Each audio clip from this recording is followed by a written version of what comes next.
There are 4 benefits for a buyer to attend an open house. The first one is there's no scheduling required. So unlike a private showing, you don't need to set up a specific appointment to show the home. You simply show up during the open house hours and visit the home at your own pace. Number 2, you can scope out the competition. If you're interested in the home, attending an open house helps you gauge interest from the other buyers. This can be helpful to determine how quickly you need to submit an offer and how much you should offer.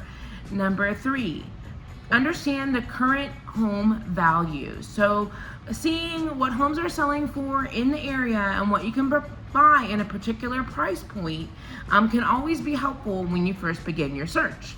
And number 4, it redefines your non-negotiable home features. So when you're checking out homes in person, sometimes you have to redefine your list of what you thought you must have or you couldn't live without.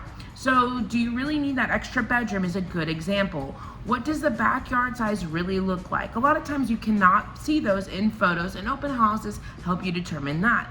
Hope you've learned something about benefits for open houses. This is Adrienne Oliver with the Oliver team at RE/MAX Universal.